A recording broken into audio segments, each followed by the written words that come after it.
thanks everyone for your patience. And so what I'm going to do, if you have to leave the meeting or if for some reason you lose your connection, I have closed the meeting, but if you email Francis or me, we can open it back up temporarily for you to join the waiting room, and we'll admit you. So if for some reason you're disconnected or have to leave, please rejoin that way. I've put Francis's email in the chat, and I will put mine there now too.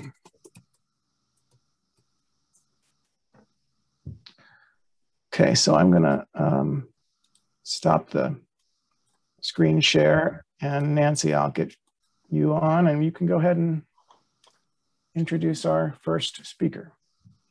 Okay. Well, we welcome if you're new or if you're coming back to the second session of the Eliot Society discussions. This session is about Eliot sources, and the first speaker is Kate Jorgensen from the University of New Hampshire, who's talking about the darkness of God, Eliot, and the Miltonic allusions of East Coker 3. Kate. Thank you, Nancy. Can you hear me? Yes. Yes. Oh, good. Thank you. Sound check is completed. Mm-hmm. The opening lines of East Coker 3 are widely known and generally accepted as an allusion to John Milton's Samson Agonistes, but the identification having been made, no one, it seems, has laid these poems side by side to ask, what is T.S. Eliot doing with these lines from Samson's opening speech in East Coker? And why is that allusion used as the opening lines of the third movement, the movement which is the turning point of East Coker, and in a much larger paper, I argue, the four quartets as a whole? The allusion is not merely superficial, nor is it, as John Cooper argues, the speaker's generosity and openness of spirit in sympathetically recalling a poet whom Eliot had denounced in the past, unquote. While we all know that Eliot has an ambivalent relationship with Milton, this seems uncritical of the allusion's work in the poem. And while Cooper's assumption of Eliot's motives are seemingly unique, the attitude of scholarship with regard to Eliot's use of Milton has been generally either to ignore it or to acknowledge it and then move on. Elizabeth Drew acknowledged that the allusion in East Coker 3 represents, quote, a modern civilization going to its death, a blind Samson without the inner vision which came of Milton's hero, unquote, but does not explain how the allusion does this or why. Kenneth Kramer's contribution is, echoing Milton's Samson Agonistes, the third movement opens by meditating on the ever-present mutually embodied fact of death, memento mori, unquote. Again, no more of Milton is mentioned. Paul Murray writes, woven into the magnificent opening strophe of the third movement, we find a number of echoes from John Milton's dramatic poem, Samson Agonistes, unquote. Murray's is perhaps the single most in-depth discussion of the allusion in East Coker 3, and it is a mere page interspersed with discussion of Hamlet and Henry Vaughan. The allusion to Milton is acknowledged, the superficial duty of checking one's sources is done, and then one gets on with one's own work. Eliot is a poet of allusion, sometimes ironically, sometimes meanly, sometimes superbly. To deny that the Eliotic use of allusion is made with purpose and meaning is to deny how Eliot's poetry makes meaning. And we heard that so well earlier in the first panel. And I am here thinking particularly of Gregory Makachek's work on allusion. To return, the use of a whole line from Samson Agonistes and additional phrases in the first line of the third section of East Coker suggests that the Miltonic allusion is key to understanding and contextualizing how East Coker 3 works. Close examination of Samson Agonistes reveals that Eliot is alluding to it as an argument against Milton's hero, who is the antithesis perhaps of everything that the poet says in East Coker 3. The darkness of Samson is physical blindness and spiritual despair. The personal, deeply felt, even whelming darkness of the poet in East Coker 3 is the realization of all of life is vanity. The resulting action of the poet of East Coker is a passive purgation by submission. The resulting action of Samson after his darkness is a heroic death by self-destruction. If we bring to mind East Coker 4 and the publication date of East Coker Good Friday 1940, the contrast is highlighted that, again, quote, in spite of that, we call this Friday good, unquote.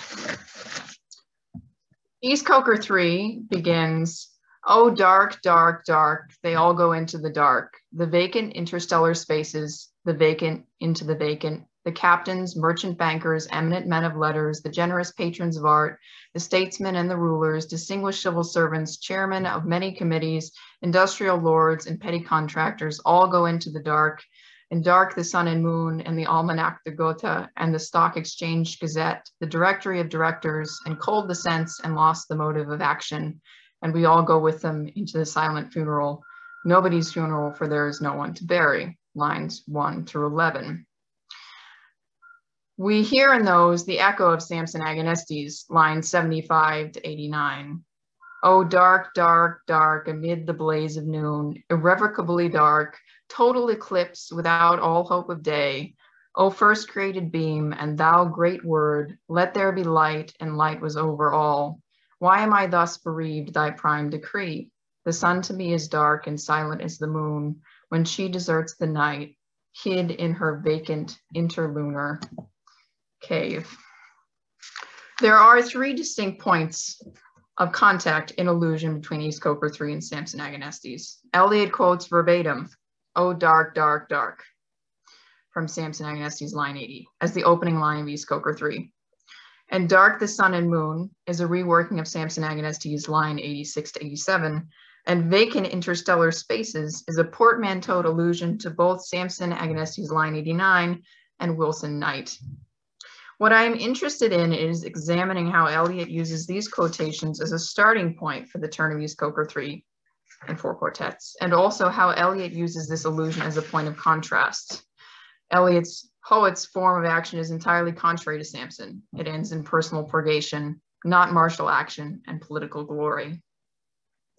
These lines I have quoted for you come from Samson's first speech and soliloquy in Agonistes. He is held captive in a prison in Gaza, taken as a prisoner and slave by the Philistines, and he has been blinded. His eyes have been put out. He is both physically blind and in despair. He lives, quote, a life half dead, a living death, and buried, but oh, yet more miserable, myself, my sepulcher, a moving grave, unquote. Samson's words of despair are realized by the end of the poem. His last heroic act of revenge is to pull down the 2 pillars and thus the roof of the theater upon the Philistines, and is thus acknowledged by the chorus that he killed more in death than he did in life. Milton allows but makes ambiguous the question of whether Samson commits suicide, which is expressed more explicitly in Judges. Samson has given a great victory to the Israelites, restored glory to his house, and lives heroically forever. Not so Eliot's poet, who is, we may say, an anti-Samson. He is not a great hero, despairs of political or martial glory, and in direct contrast to Samson, his act of faith is submission, not destruction. The first line of East Coker 3 is a direct quote, and although Eliot removes the commas, he retains the apostrophe of the O. The repetition of dark without the commas intones a more intense darkness without break or pause. The immediate distinction between Eliot's use of Milton's phrase is the first clause following. They all go into the dark, rather than amid the blaze of noon, which is Samson. Murray notes, this is itself another allusion, perhaps, quote, a deliberately discordant echo of Henry Vaughan's Ascension hymn, they have all gone into the world of light, unquote. Here, of course, Eliot has replaced light with darkness.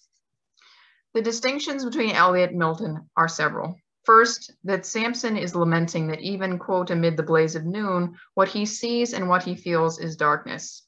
Samson's darkness is his own, a personal despair.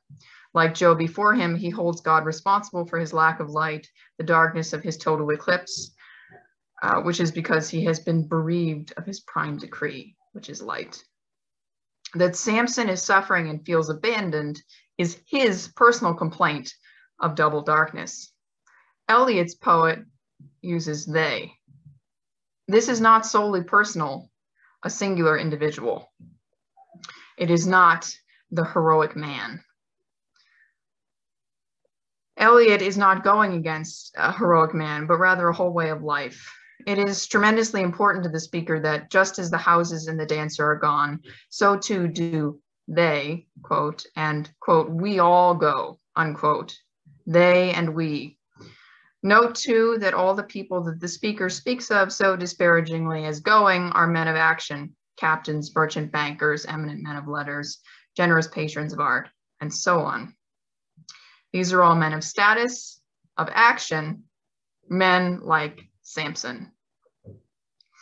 Are all gone and we all go are all transitive active verb constructions, so that the darkness of non-being is connected to the man's action of go.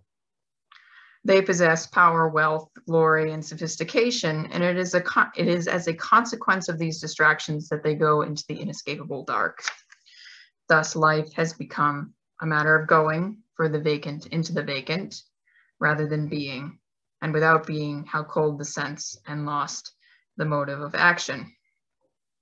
The object of go is meaningless. It is vacant. It is the grip of this existential despair that the speaker says, I am here or there or elsewhere in my beginning. It does not matter where or when or who, for all will pass away. This vacancy is where something ought to be. It is, if we think of Bert Norton, tumid apathy with no concentration. Compare Eliot, the great men of the world who all go into the dark. Samson feels abandoned. Eliot's world, great men do not feel abandoned. They go into the dark, actively choosing to do so. They feel they are great men because they have certain attributes that the world values. They convey themselves into the darkness of annihilation. If, as the East Coker poet states at the beginning, the only possibility of life is to die, the qualities which these men have prided themselves on are not only useless, but worse than useless, they are pointless. They lack utility, they have no meaning. This is not an individual that poet is concerned with, as Samson is, his own individual death, his own despair or dishonor, but the perspective of a civilization. Eliot's darkness is not the natural world, as Samson does, but that he sees modern men walking themselves willingly because of their deprivation of sense and judgment of motives into annihilation. The second point of echo between Eliot and Milton is Eliot's adaptation of the phrase, the vacant interstellar spaces. In Samson Agonistes, Milton wrote that the moon was hid in her vacant interlunar cave. And we can note that in his first essay, Milton 1, Eliot points out that this is an ingenious phrase. So it was one that he clearly had in the back of his mind. Murray has suggested that the immediate source of Eliot's phrase is a passage from Wilson Knight's The Wheel of Fire. Quote, all the interstellar spaces that divide hell from heaven, unquote.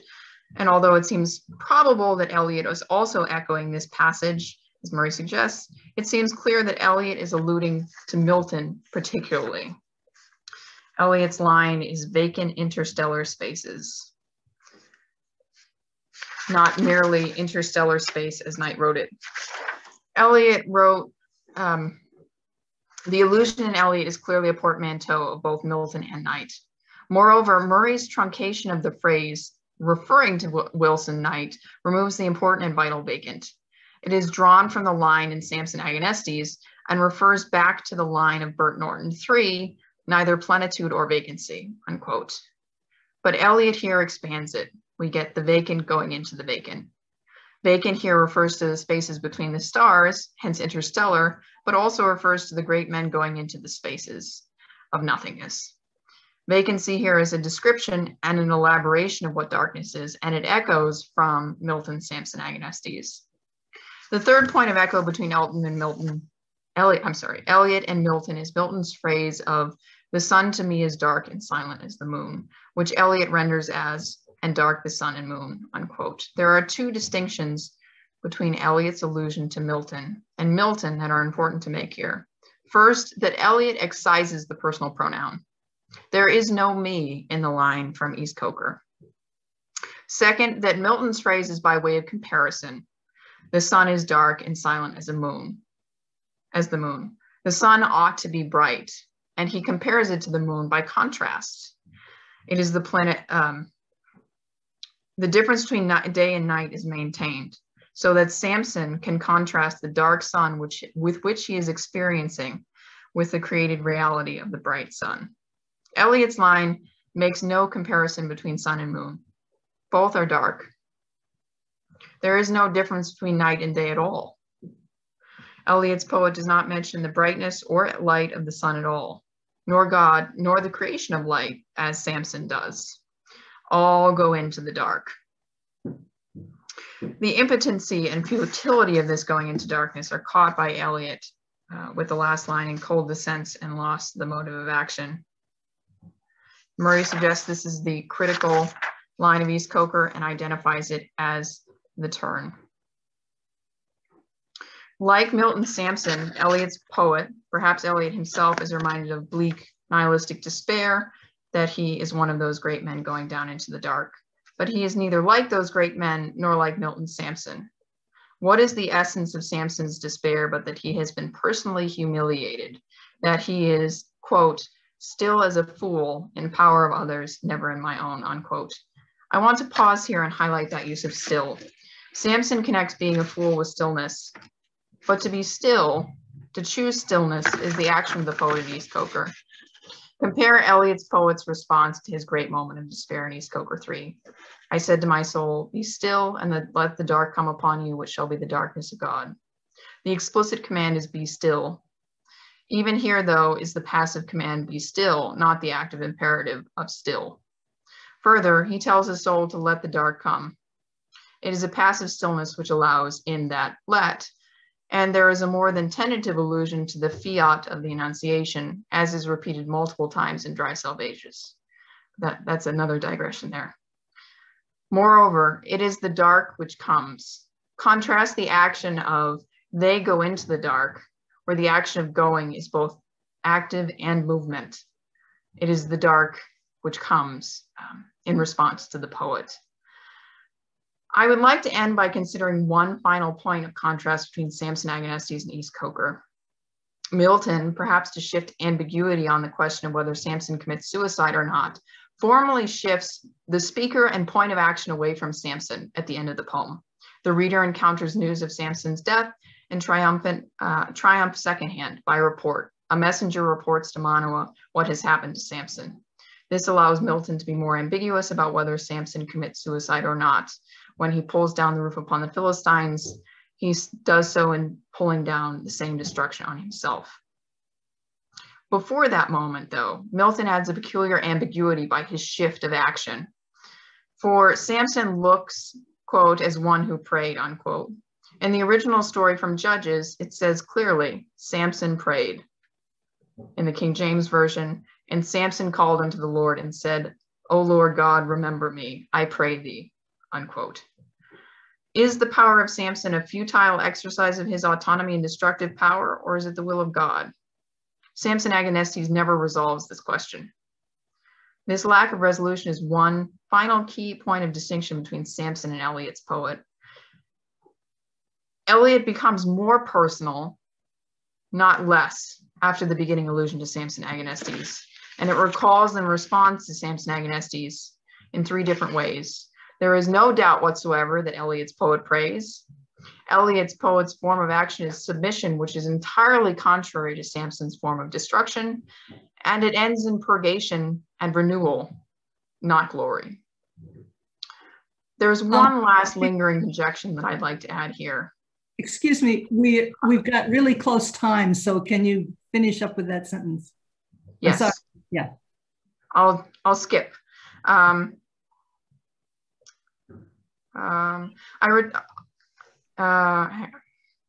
Skipping. The darkness of God perhaps alludes to the physical blindness of Samson Agonistes, perhaps to the dark night of sense of John of the Cross, perhaps to the Good Friday, the death of the incarnation in some incomprehensible way, but perhaps also to God the Father in Paradise Lost, who is dark with excessive bright. Thank you. Thank you. Thank you. as I said, our conference here has sort of more recognizable discussions like the one about God, and thank you, that was very interesting. But now we are looking at some very, very new materials. So our next speaker is Janine Utell, speaking on delivering the impossible, voice, affect, and intimacy in the Eliot Emily Hale letters. Thank you. Everyone can hear me, I hope. Good, okay. The reports from the field and developing interpretations as Eliot scholars have delved into the trove of quote unquote Emily Hale letters have been gripping. I owe my scare quotes to Francis Dickey, who points out that we actually do not have letters to T.S. Eliot from Emily Hale, the appellating of this archive by way of absence, by centering its non-present interlocutor is striking. The emerging arguments about how these artifacts alter our understanding of the poetry have been compelling. I'm thinking here of Dickey's blog posts and subsequent articles for Modernism, Modernity, and 20th Century Literature, Michelle Taylor's rich extended essay for The New Yorker, and a recent engaging roundtable convened by the Princeton University Library and Special Collections comprising Dickey, Taylor, along with John Whittier Ferguson, Sarah Fitzgerald, and J. Elise Graham. My brief remarks here will offer something a little different.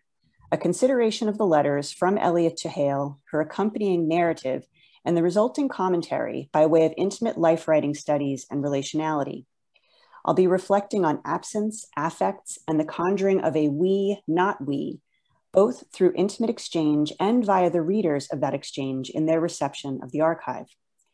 I'm thinking about how we can further comprehend intimacy through this unique cache of life writing materials and its readers. And I am most indebted to the early readers of these letters, as we all are, and grateful to them for their generosity in sharing their findings. I'm taking advantage of the constraints afforded me by the pandemic, having been unable to read the letters myself, something I'd hoped to do when I originally suggested this paper. And I've turned my attention to their readers and to suggesting some possible themes and questions that future readers might consider once the letters become more widely available. I will also be suggesting that we might read Eliot's letters to Hale and Hale's own narrativizing of their relationship as exemplars of the affects of intimate and relational life writing. My title is taken from one of Francis Dickey's blog posts reporting from Princeton. On January 4th, 2020, Dickey writes, quote, "I'm beginning to realize the impossibility of what I set out to deliver. There is no such thing as the gist of a folder or even a specific letter," unquote. What a powerful articulation of the work of reading intimate life writing, of navigating its affective terrain. In his comments for the Princeton Roundtable, John Whittier Ferguson characterized Hale in her accompanying narrative as attempting to grapple with, quote, her life with Eliot and her not life with Eliot, unquote. I'd like to extend this slightly to suggest Hale is narrativizing a not we in resistance to Eliot's first insisting on and then rejecting a we. Intimacy is a collaborative, creative, shared act of world-making in which an individual in relationship with an other imagines that other, the situatedness and affective life of the other, in order to undertake the process of co-creating a world. A resultant ethics of intimacy calls for a recognition of the other as other in all their unknowability and distance, in all of the ways they experience the world that can never be truly understood. Upon such recognition, an ethics of intimacy demands the creative and imaginative intervention of shared world making, the making of a we, wherein that unknowable other can become as a processual subject and ideally flourish. We can analyze life writing, such as letters, for traces of this creative effort. Relational life writing itself can be read as a site wherein this work occurs. Furthermore, readers of life writing enter into these intersubjective processes, conjuring afterlives through their own work of world-making. The various versions of Hale's narrative accompanying the letters from Eliot over decades seem to suggest that the two imagined they were participating in the building of a we, though at first with resistance on the part of Hale, as suggested by her narrative. Michelle Taylor observes in her remarks at the Princeton Roundtable that Eliot could be seen as constructing himself through writing to Hale, not building a shared world. This work of construction was a process troubled by competing affects observed by both Taylor and Dickey in reading the letters. In her piece for The New Yorker, Taylor describes this as, quote, the strange swerves between intimacy and detachment that characterize Eliot's side of their long and fraught relationship, unquote. Taylor helpfully quotes a 1936 letter from Eliot, where he writes of, quote, surrender to something bigger than either me or you, to something that only you and I together can look at, unquote. It is possible that for both Eliot and Hale, the something bigger than either me or you might be a you and I, a we. For Eliot, the mutual co-creation of intimacy meant the flourishing of the poet. Did Hale's understanding of intimacy mean to accommodate his flourishing over her own, or did she find her own flourishing in his? In her essays for Modernism, Modernity, and 20th Century Literature, Dickey observes the pattern that comprises the process. In 20th century literature, she writes, quote, their initial exchange of letters thus lays out many of the gestures and emotions that will characterize their long epistolary pas de deux, unquote. In Modernism, Modernity, Dickey notes an ongoing, quote, unstable, a qualifier used in one of her January blog posts, an unstable oscillation between distance and intimacy that increased, as Dickey observes, between 1933 and 1939.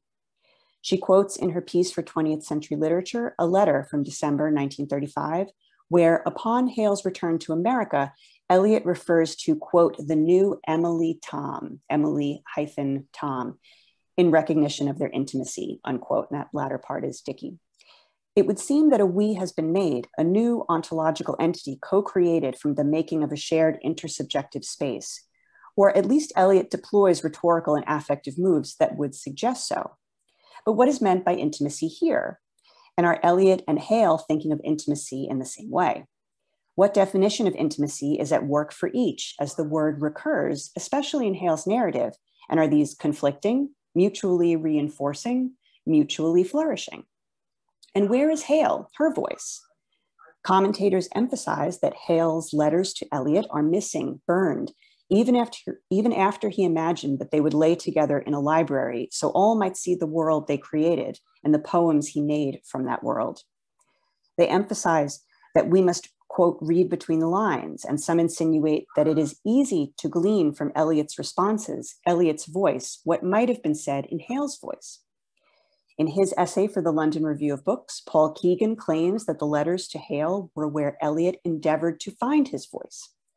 Rather than evincing a space of mutual flourishing, in Keegan's understanding, the letters are the work of the poet's processual subject. His voice is integral to that process, as is her receiving of it. Taylor in The New Yorker writes, quote, when the poet gives himself over as Eliot gave up life and happiness, what's left is his voice. Hale's voice comes to us only in whispers, unquote. Is Hale the lady of silences, as Dickey asks in her essay for Modernism, Modernity? When Harvard University released its long-held statement by Eliot, Hale's voice, in her own narrative statement to accompany her correspondence letters, was silenced by the media furor. In the Book Club podcast for The Spectator, John Haffenden styles Eliot's statement as full of, quote, a lot of hurt with evidence of anger, unquote. Dickey calls it in a footnote for the Modernism Modernity essay, quote, an angry testament, which was privileged over Hale's, quote, mild and factual account about their relationship, which she worked over through many revisions. Eliot's voice, his negative, angry seeming affect, filled the space created by the revelation of Hale's archive, at least at first. And still, we have version upon version of Hale's narrative, seeking to give shape to her relationship with Eliot and a backing soundtrack for his voice. In the first version, handwritten in pencil from 1957, Hale speaks of being, quote, embarrassed by Eliot's affection, though comes to acknowledge that their, quote, intimacy continued to his second marriage to Valerie Fletcher. This version focuses on work life, on his work and growing acclaim, her teaching and peripatetic attempts to make a living. She is embarrassed by him, but acknowledges intimacy. The 1957 version closes with the following statement, quote, recognizing increasingly in this year of our Lord, 1957, vital truth is a priceless heritage in the world of letters or mankind to pass on to future generations. I bequeath this collection to a public perhaps yet unborn. The length of time before it is made available is under Eliot's insistence. I have had much kindness and happiness of experience in this friendship, as well as inevitable pain. May the record speak all this in itself, unquote. The emphasis here is on capital T truth and grandiose abstractions like heritage and mankind. The language is of inheritance, passing on and bequeathing, oddly patriarchal, and there is a sense of public obligation superseding private pain, including obligation to Eliot. These are being made available at a certain point based on what he would have preferred, his insistence. Hale goes so far as to silence herself by charging the record with speaking for her. The 1967 version and its emendations are different. In the 1965 version, in the 1965 version, Hale speaks much more frankly of her own process of determining her feelings for him, and much less of the context of tracking their professional lives and the details of his career. Interestingly, as Keegan notes, Eliot seems to suggest that Hale needed to, quote, stay still in order to be available for his soundings, and the 1957 statement centers her wanderings. Hale writes in the 1965 version, quote, at the time I could return no such feeling, and I meanwhile trying to decide whether I could learn to care for him. And I was discouraged when he confessed after seeing me again that his affection for me was stronger than ever. These are affective cues of resistance, of ambivalence, of refusal, and refusing the demand for reciprocity at first, narrativizing the mental and affective activity prompted by Eliot's intimate correspondence and revelations. Some interesting edits happened from an earlier to a later version of the typescript. First is typed from Hale's holograph that Eliot is a, quote, gifted, emotional, grasping personality, unquote. This is later amended to groping. Hale refers first to marriage after Vivian Haywood Eliot's death as the, quote, desired right of fulfillment. Of is deleted and a comma inserted between desired and right so that the next version reads desired right fulfillment, wanted and correct. Another, the replacing of care with love. Quote, only a very few of his friends and family and my circle of friends knew of our care, then later, love for each other, unquote. Another, instead of the anticipated life together, which could now be rightfully ours, something too personal, too big space, emotional for me to understand, decided TSE against marrying me. The wide gap of blank space before emotional had obscurely added later. The white space that might obscure a qualifier on emotional has its obscurity articulated. And the 1965 version has a different conclusion, alluding to Corinthians. Quote, at least the biographers of the future will not see through a glass darkly, but like all of life, face to face. Hale has altered her thinking about future readers, and not even readers here, but biographers, not mankind receiving something she is bequeathing, heritage or vital truth, but the facts of a life, the telling of a life. We will have to think about that life in all its facets. To do so is to recognize the subject face to face, to acknowledge unknowability as clarity, not darkness. In both versions, Hale states that she found happiness with Eliot. The 1957 version states that that happiness came with pain. The 1965 version speaks of a powerful mutuality, even a we. Quote, we were congenial in so many of our interests, our reactions, and emotionally responsive to each other's needs. The happiness, the great deep bonds between us made our lives very rich, unquote. Indeed, the prevalence of the first person plural pronoun signifying an intersubjective connection in relation to the earlier version is notable. It is about this latter version that Hale wrote to Dix, quote, I hope it seems much the wiser, better account than the first. I'm grateful to you and the Thorpes for persuading me to persevere against my first decision, unquote. The 1965 version claims a voice and speaks of affect rather than event. It makes a life with Eliot rather than a not life, and speaks of her emotional experience of their relationship in her own terms, and perhaps her gaining of wisdom through the process of recollection and relational narrative.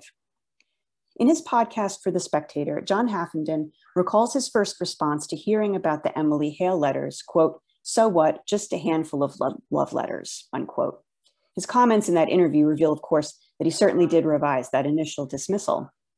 The letters and what we have of Hale's own voice telling her part of the story suggest that love letters can indeed tell us a great deal, not just about how poets love and how poets write, but how people love and live.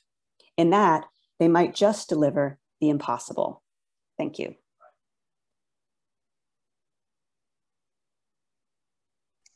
That was wonderful, Janine. Thank you very, very much. Thank you. Thank you. And we have another focus on the text by Francis Dickey, who has in fact actually read them and has put notes from them on the T.S. Eliot website.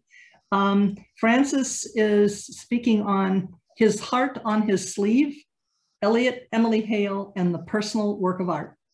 Take it away, Francis. Thank you. Thank you, Nancy. Well, when I put together a title for this last year, I didn't know what I wanted to talk about, but I did know that I want to start with this quote from one of his letters to Hale. Sometimes I have thought of keeping a notebook, but I can't come to the point of putting things down just for myself or solemnly for posterity. I have to speak to somebody. This is the sort of thing that I would have put down in a notebook.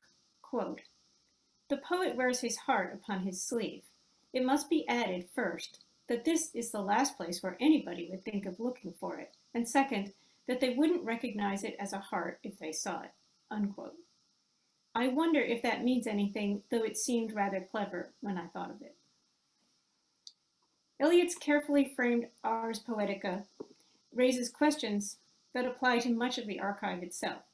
When Eliot says something to Hale, how seriously can we take him? Is he playing a role? And if so, who is the intended audience?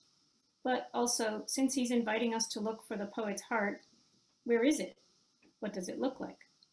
In 1933, when Eliot wrote this letter to Hale, he was still planning to archive their letters together at the Bodleian Library for posterity. He dropped clues about his compositional process into the epistolary record, not just for her, but for us. While we don't want to be his dupe, we also need to listen to what he wanted to tell us.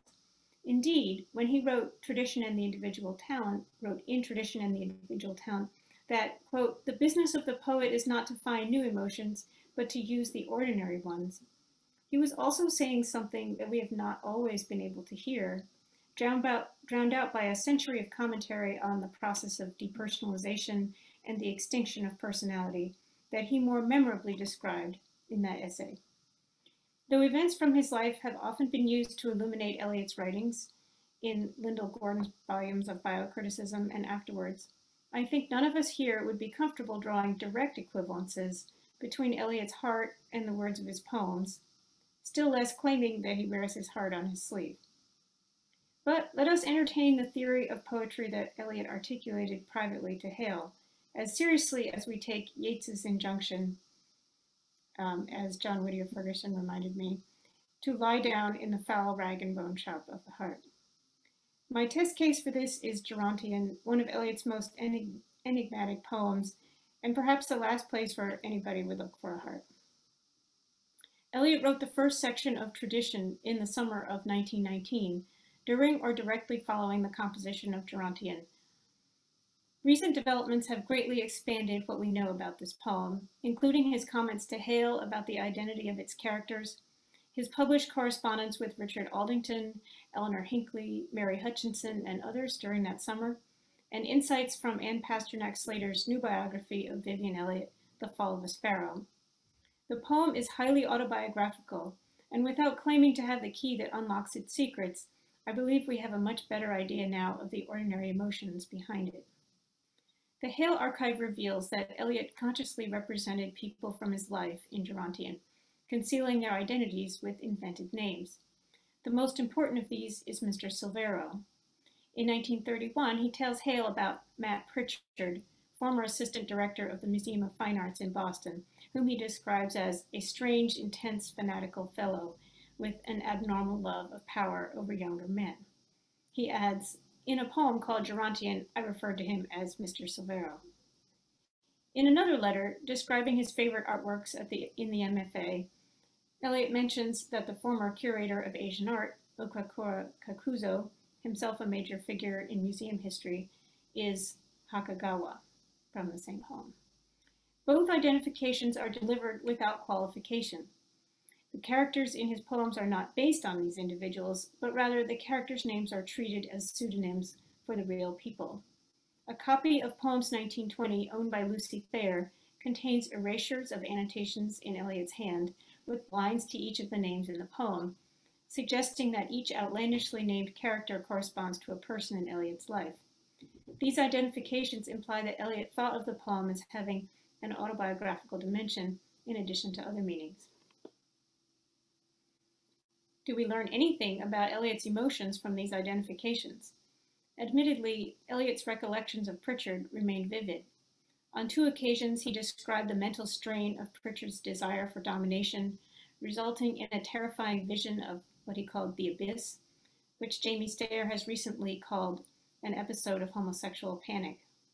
Memories of Pritchard may underlie Gerontian's vocabulary of fear and sin, including the words depraved, confusion, fear, unnatural vices, impudent crimes, wrath, and terror, twice. But why would his struggle with Pritchard's influence weigh so heavily on Eliot's mind in 1919, 8 years later?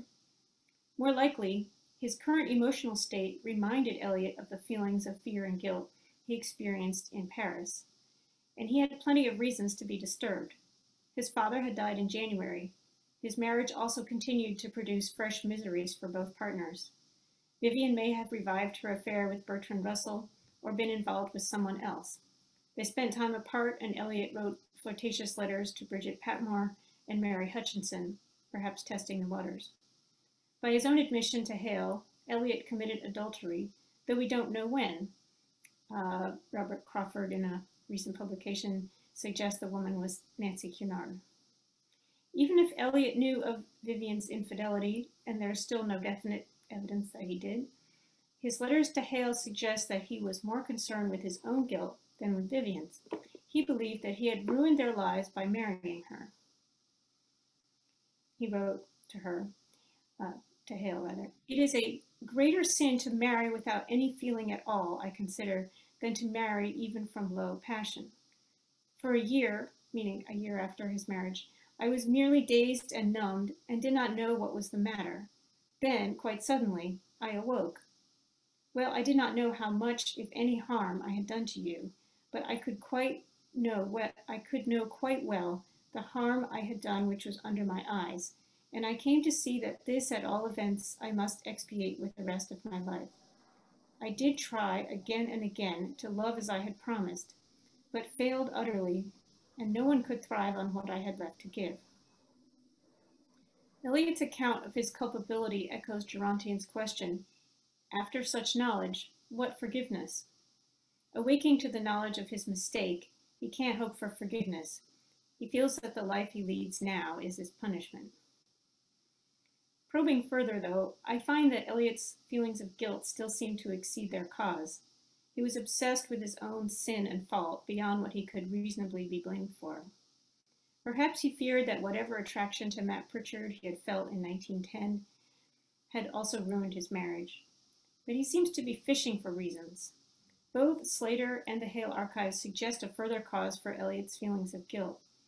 In 1931, Eliot told Hale that Vivian had been using sleeping draughts for 20 years, and on another occasion identified drug use as one of the factors that had gradually undermined her character. Slater has also independently detailed Vivian's chloral hydrate addiction going back probably to her teenage years when it was prescribed by a doctor.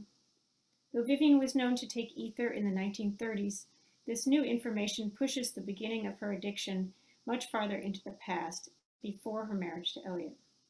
He was not aware of her substance abuse, however, until it came to light in 1925 after she nearly died during a withdrawal episode. It is well known that within a marriage where one partner is abusing a substance, the other may feel responsible for what happens, taking blame and making constant excuses for her, as Eliot frequently does in his published letters. This over-responsibility has sometimes been described as codependence. That term is now avoided in clinical diagnosis. In 1925, Eliot wrote in a famous published letter, "In the last 10 years, gradually but deliberately, I have made myself into a machine. I have done it deliberately in order to endure, in order not to feel, but it has killed V." Eliot's constant feelings of guilt towards Vivian may overestimate his role in her suffering and his own agency in the events of their marriage. Addiction, a brain disease, has an agency of its own that takes over the life of the substance abuser and anyone close to her. But in Eliot's case, not knowing what was happening to her, he sought the cause in himself. In a bitter fog, Gerontian wanders the cunning passages, contrived corridors of his own past, wondering which whispering ambitions and vanities he has to thank for the dead end, the decayed house where he finds himself. The ambiguity of the poem, its supple confusions, permit many interpretations of the history to which Gerontian alludes. Indeed, his lack of clarity mirrors his confusion as he searches his past to understand the workings of cause and effect, the assignation of blame. Though unaware of Vivian's addiction, Eliot knew something was wrong and was aware of his own confused searching for a cause, his vague sense that if he feels like he's being punished, then he must have made a mistake or committed a crime. The poem reflects Eliot's mythologizing of his unhappy marriage as the result of his failure to declare himself to Hale, which is the silence in the hyacinth garden, and his failure to love Vivian. At the center of the poem lies Gerontian's apostrophe to one who is absent. I would meet you upon this honestly. I that was near your heart was removed therefrom. These lines echo Thomas Middleton. I that am of your blood was taken from you for your better health. Look no more upon it, but cast it to the ground regardlessly. Hale was near Eliot's heart in several senses, emotionally, in physical proximity, and in terms of their social relationship. Eliot thought of himself and Hale as being nearly kin, telling her in an early letter that she reminds him of his mother and taking pleasure in their shared Boston Brahmin background, referring to her once as a princess descended from so many royal kings. Unfortunately, one common ground they shared was anti-Semitism, a sign of their symbolic endogamy. Their closeness in 1913 to 14 was not only romantic, but also social, familial, and geographic. Or rather, looking back at this time, Eliot invested Hale as a representative of all he felt he had thrown away in leaving America. In 1925, Eliot wrote, I have deliberately killed my senses, I have deliberately died, in order to go on with the outward form of living. This I did in 1915. Compare Gerontian, I have lost my sight, smell, hearing, taste, and touch. How should I use them for your closer contact? Eliot's 1925 letter continues, can I exercise this desire for what I cannot have, for someone I cannot see? And that someone is glossed in the letters by John Haffenden as Emily Hale. Eliot was clearly thinking about her in June 1919 during the composition of the poem, when he told Eleanor Hinckley pointedly that he had written to Hale and, quote, I should, I think, like her to know what a keen interest I take in everything that happens to her. Finally, Eliot used the word heart when he was thinking about her, as in the hyacinth garden, the heart of light, the silence, and, as in my opening quote, the poet wears his heart upon his sleeve. Or his confession to Hale, I tried to persuade myself that my love for you was dead, though I could only do so by persuading myself that my heart was dead. Complicated emotions, perhaps, but still fundamentally ordinary. In an unhappy marriage ravaged by substance abuse, Eliot blames himself for its failure and pines for the woman he might have married instead. After completing Gerontian, but before its publication, Eliot received a letter from Richard Aldington telling him, I dislike your poetry very much. It is over-intellectual and afraid of those essential emotions which make poetry. From Eliot's perspective, there was no more essential emotion than his agonized feelings of guilt and longing, but he could not afford to reveal their personal context. When he received Aldington's letter on July 18th or 19th, he may have already written the first section of Tradition and the Individual Talent, whose ideas about tradition he had been ruminating throughout the spring and early summer, and which went to press shortly after his return in August from his walking tour in France. His first reference to impersonality in the phrases extinction of personality and depersonalization only appeared in the final paragraphs of this section. perhaps added as an afterthought in response to Aldington. He developed his impersonal theory, which is not intrinsic to his ideas about tradition, in the second section published in December. How much of this second part of the essay exists to justify Gerontian's elaborately disguised autobiographical references and wilderness of mirrors reflecting Eliot's personal misery? The irony of both his concept of impersonality and the poem's stylistic difficulty may be that Eliot all too successfully concealed the place of ordinary emotions in his poetry and his life, or as he wrote to Hale when trying to persuade her to allow him to preserve her letters obviously which he eventually destroyed. There will be so much in existence to give a very false impression of me, and so few clues to the truth. I have again and again seen the impression I have made, and have longed to be able to cry, "No, you all are wrong about me. It isn't like that at all. The truth is perfectly simple and intelligible, and here it is in a few words." Thank you. Thank you, Frances. This has been just a wonderful session, as was the first, and I'm fascinated with the way they all have sort of interacted. And I think it's particularly interesting because at the period this was going on, Eliot was living one life, which was very much caught up with Kate's discussion, and another life when he was writing to and then visiting Emily Hale by the 30s when that took place. So I'm opening it up for questions, and I will let Tony say how long we can let that go on. Oh, I'm happy to have questions go for as long as we can. I just ask everyone, I've re-enabled chat, so I would just ask you if you have a question to please put it in the chat. You should be able to send it to either me or Patrick, and we will get your question to the top of the list as fast as we can. If you don't have one right now, I would just like to ask Kate very quickly, because we do need to move. If all of this information, which is completely new, how that seems to you to interact with what you're working on, the whole Eliot and religion side in a way.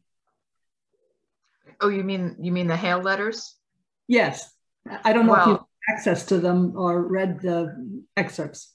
I have read some of the excerpts, but sadly I have not made it down to Princeton yet to look at them. Yeah. But it is an interesting, particularly with what Frances was just saying about impersonality and this kind of emotional suppression. You know, East Coker 3 obviously is concerned with purgation of sensual and affect. And so, you know, you say, how much of those two things are interwoven? How much of his desire is not the right word. How much of his purgation, thoughts towards purgation, is bound up with this love affair, the Hale letters? Mm-hmm. Thanks. I don't know if you've got questions up yet, Patrick. I just thought this was a really interesting pair. Indeed. No, I don't have any questions in my chat yet. I don't know if Tony does. Well, maybe maybe Janine and Frances could comment on that same question, because I've been so fascinated, especially after I read the Hayward biography and wrote the review of it, about the different lives he was leading, quite different lives that didn't seem to interact. So I'd be interested in other comments on that. Well, I mean, I think one thing that I was trying to get at a little bit is, you know, Eliot was very concerned with controlling the public, you know, his public appearance.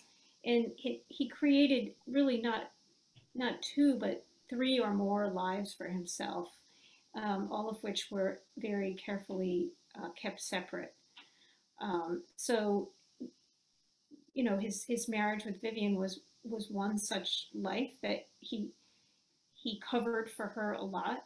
He didn't want people to know what their home life was like.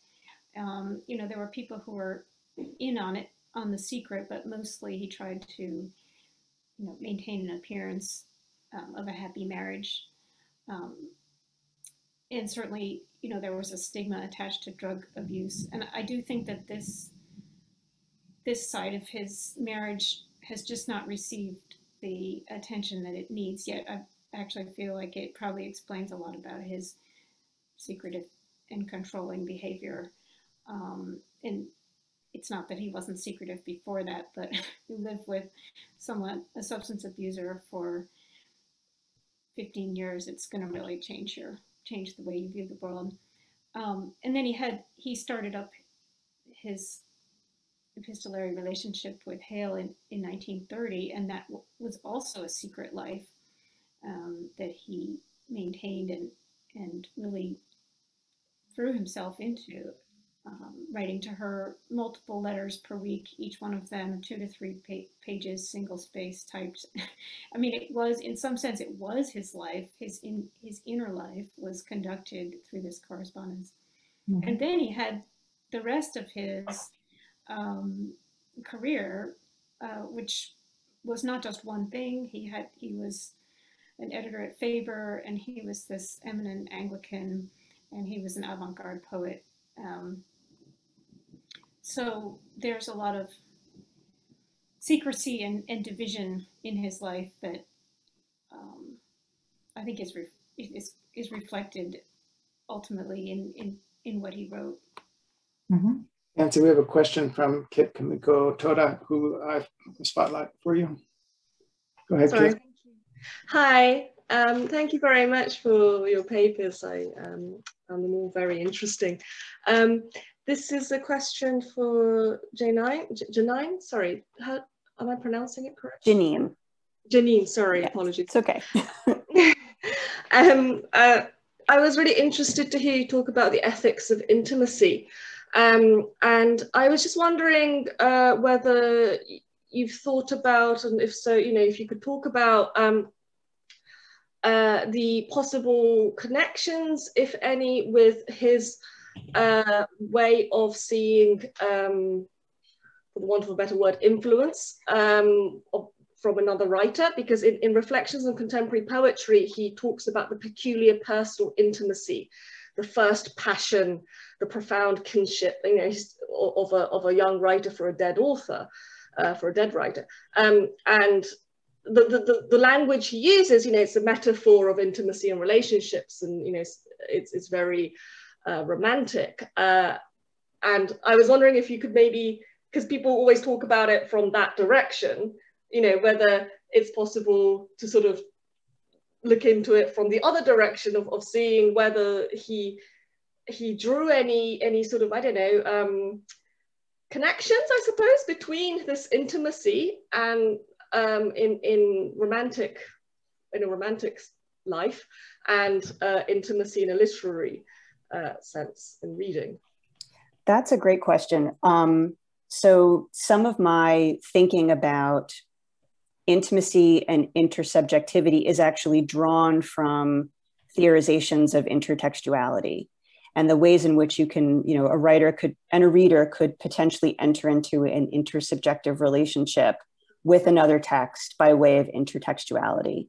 And so I'm thinking maybe a little bit about the ways in which, people have been, and again, like with the major caveat that when I suggested that I would do this paper, I thought I would be able to go read the letters for myself. I live in Philadelphia, so Princeton is not that long of a journey for me, but everything shut down. And so I've been really, really interested in following how people have been reading the letters and the ways that people have been sort of integrating the reading of the letters into thinking about Eliot's art and life. And so the reception of the letters and the reading of the letters is for me just as interesting as the letters themselves.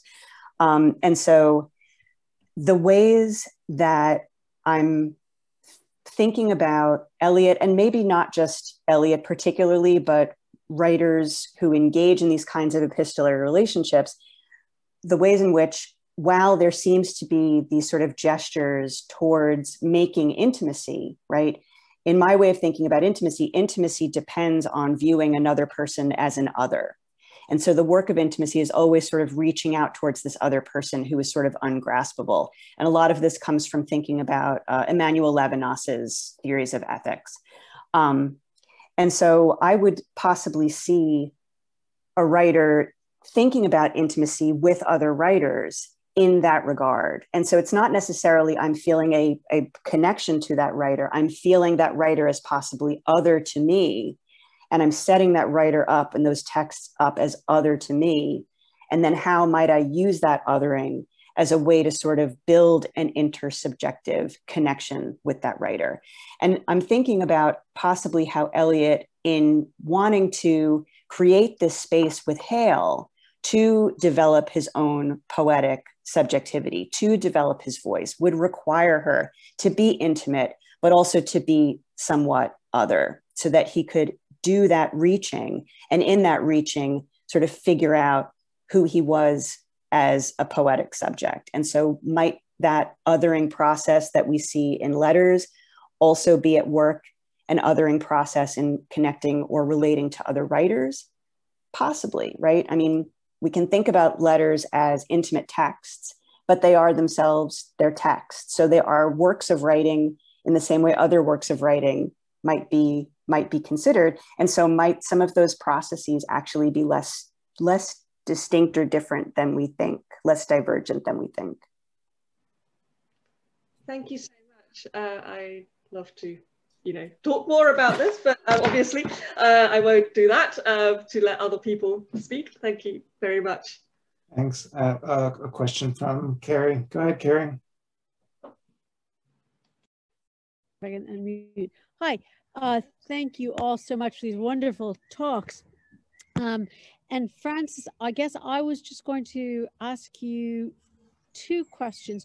You cited, you made a reference to the heart being dead, which I think you cited as from the letters, saying that he still loved Emily, but so he had to say his heart was dead. I'm curious to know where that comes in date-wise, and how that might relate to any of the poetry he was working on at the time of its writing, if you remember that.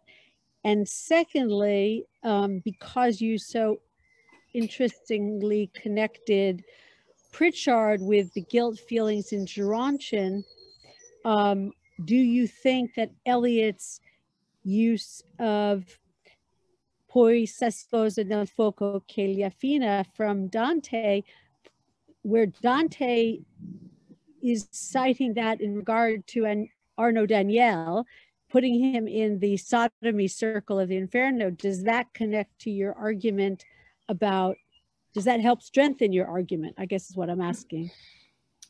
Thanks, Carrie. So a number of the quotes from my paper today are taken from Eliot's first and second letters to Hale. And when I say first and second, I mean just in the box. These are the October 3rd and November 3rd, 1930.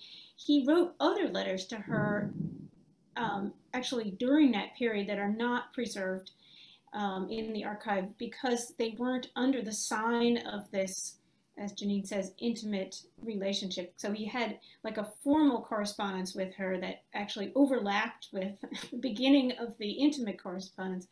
And in those first two letters, they really, I think you read those letters, Carrie, because you were in the library for a few days. Sorry, there's a thunderstorm here. He basically makes a full confession about his prior life up to that point. It's very deliberate, and it's clear that he's been planning for a long time exactly what he wants to say to her when he gets the chance, and that's where he confesses his adultery and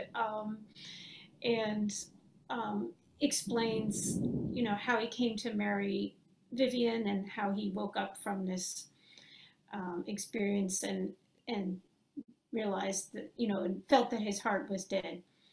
So that's all from the October 3rd and November 3rd letters.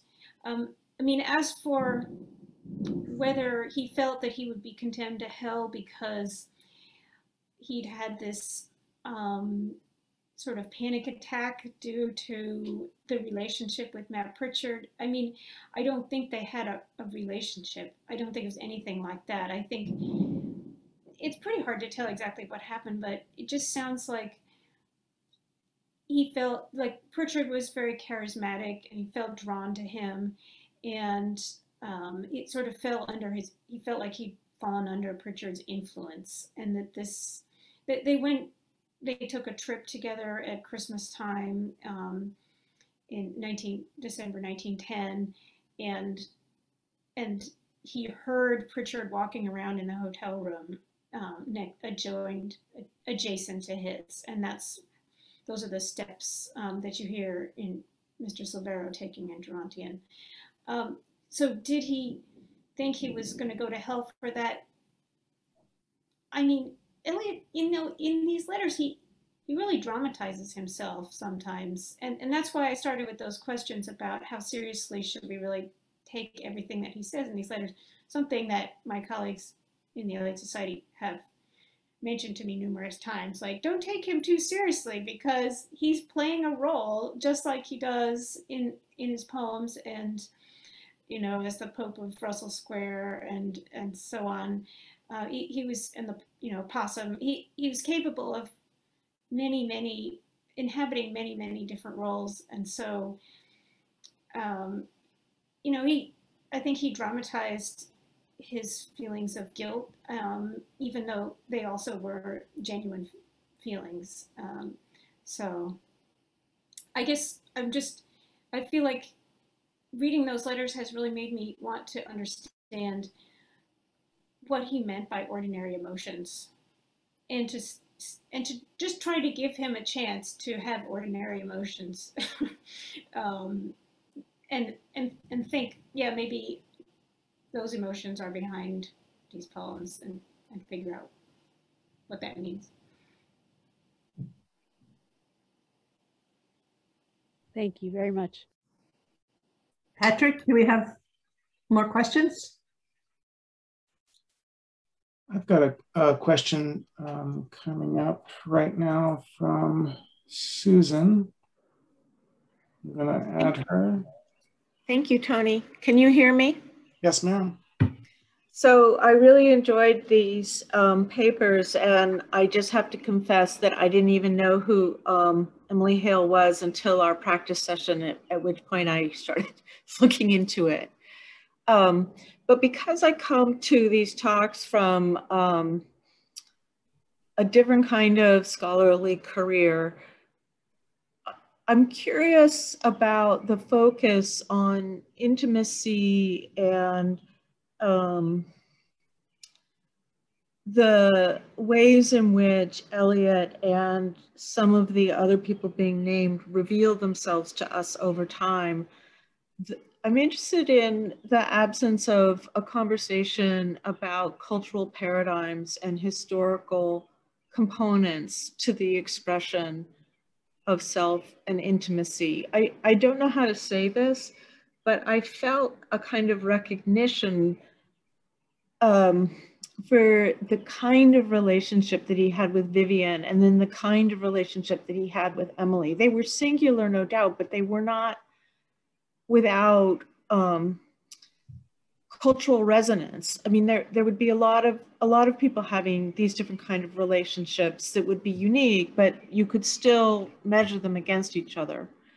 And I was struck by kind of the way Emily Hale seems to be talking about truth with a capital T.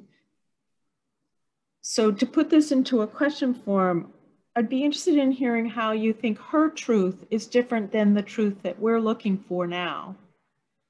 And I'm also interested with Vivian, for whose sake are all these secrets being kept, and whether there's also a big component in that relationship in which they're choosing to become secret to one another, or holding their understanding of the other person secret from that person.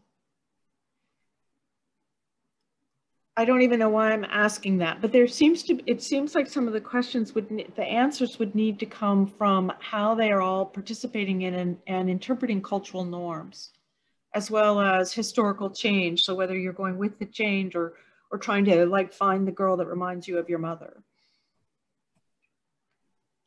So I could thank you so much for your question, Susan. I can start, and I think I could speak more so to the first part of the question rather than to the question about what might have been happening between Eliot and Vivian. And I just want to say I really, really appreciated Frances's discussion of what was happening there. I thought that was really fantastic. So part of what I'm reflecting on in what I'm writing and sharing today is actually that all of these relationships, all of these kinds of letters and these intimate relationships that manifest themselves textually or in narrative form, they are singular, but they also do have a lot of common expression, right? And so one of the things I'm really interested in as a writer is what's sort of creating and examining a corpus of precisely these kinds of texts and looking at what they do. I'm particularly interested in processes of narrativization. And so I tend to look at things like letters and things like diaries and things like memoirs, and even biographies, like couple biographies or dual biographies, as I tend to look at them from sort of a narratological or rhetorical perspective. And I look to see what they're doing. And so for me, what Eliot and Hale are doing, Eliot in his letters, just the ones that I've obviously been able to look at, which is why I focused quite a bit on the Hale narrative, which I found totally fascinating in all of its versionings. Looking at what she's doing, I am in my mind as a reader of these kinds of texts, putting them alongside what other people are doing when they write such things and when they draft such things and revise such things and make the kinds of changes that she's making. And so part of what I'm seeing her do in these versions is coming to terms with some kind of truth for herself, maybe lowercase t truth rather than capital T truth. And the T is capitalized in that bit of text that I quoted from. And so in the first version, it seems that she is thinking much more externally. She is thinking much more about what truth would look like to people who might want to study Eliot's work. And in the second version, I think she's thinking about the life, which is why she moves from readers to biographers, which is a much different kind of reading and writing. But I think she's also thinking much more about what a lowercase t truth might look like for her. And I think that when people do this kind of intimate writing and they do this kind of reflective, recollective kind of writing on their past intimate lives and selves, that is kind of what they're doing. And I think that the kinds of changes that she makes, the slippage of words, the trying to characterize for herself what she thinks they were doing, I think we do see that in quite a lot of intimate life writing. So singular, yeah, but there's a commonality across this kind of work that people try to do for themselves. Just to add to that, sorry, it's a lot of thunder here.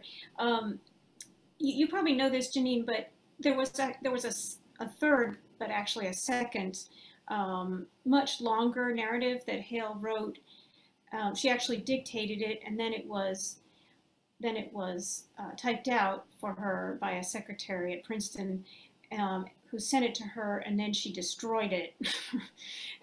So there was a much fuller description of their relationship, which she then decided to withdraw. And that's what she's making reference when she says she thanks her friends and William Dix for helping her kind of move through this process, is that they didn't want her to destroy this longer narrative, but she insisted on it. And so because we don't know what was in it, it's hard to completely know what she was revising in the third version, because she's actually revising the third one, which remains from 1965, is a revision of the second one, not of the first. But anyway, yeah, so that's just an additional wrinkle. Lots of silences in there. But just to respond to Susan's question about, or what I took to be your question, Susan, just about how these relationships aren't sui generis, like the relationships between men and women fall into certain patterns. That's one reason I brought up the substance abuse, because those are patterns too that relationships fall into. But Eliot was definitely he had this weakness, which made him, I mean, it was a strength for his poetry, but I would say for his humanity, maybe a weakness for just trying to think of his relationships with women in terms of poetic templates that he had previously encountered that had inspired his imagination. So I really think that his relationship with Hale was at every moment shaped in his mind to fit Dante's relationship with Beatrice, and then sometimes other things too, like Tristan's relationship with Isolde, which is completely different from Dante's relationship to Beatrice. And it's just weird that he was able to fit both of those kind of paradigms into his imaginative life. And then also Shelley's relationship with Emilia in Ipipsychidion. So he was always thinking of his relationship, at least with Hale, in literary terms that he had received.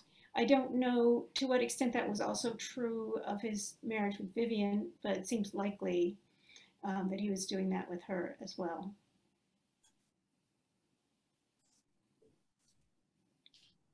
Okay, I think we've reached the end of our time, Nancy.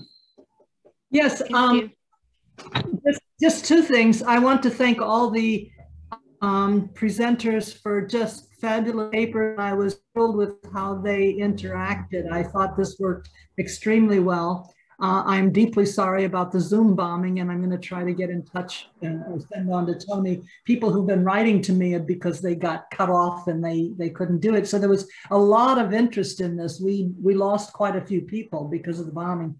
The other, what a word.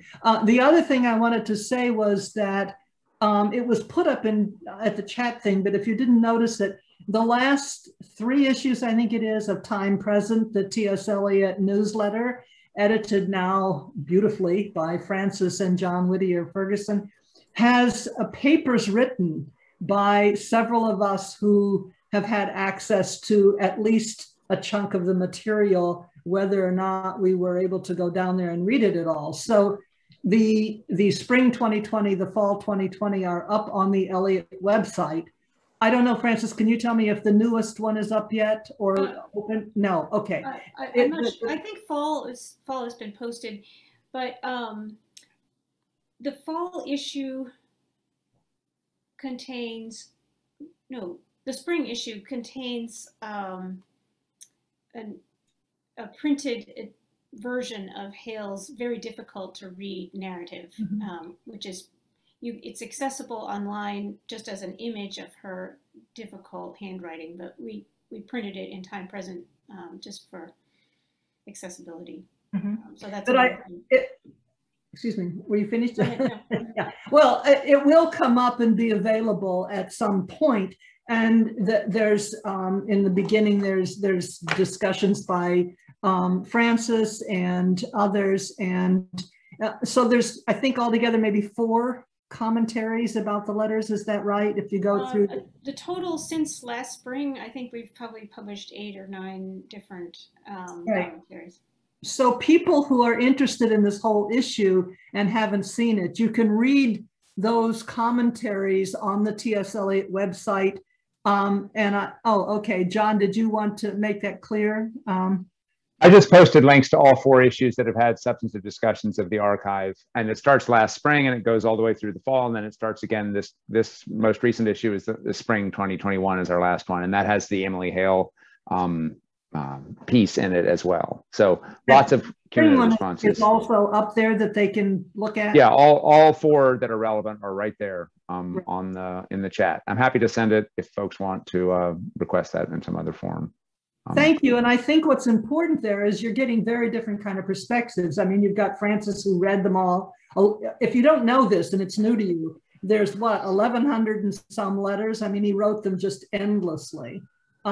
Jamie Stayers has that discussion of the Pritchard affair. And so there's a lot of very interesting stuff. And this is just a shameless remark that I found myself in the spring when taking a very different kind of, probably less kind attitude than Francis, but not not angry. So if you want to know more about this, there you have that access to find out what has been written about the letters. And again, I just want to thank everybody, and especially the marvelous tech people, Francis, Tony, and Patrick, who've made this possible, which I wouldn't have been able to do. It will be up if people ask you about it at some point. I'm just not sure how yet, but Tony is the one who will know about that. So that's it for me. And I feel that in a wonderful, blessed way, we have overcome the Zoom bombing idiocy. Thank you to everyone. I just want to add, thank you, Nancy, for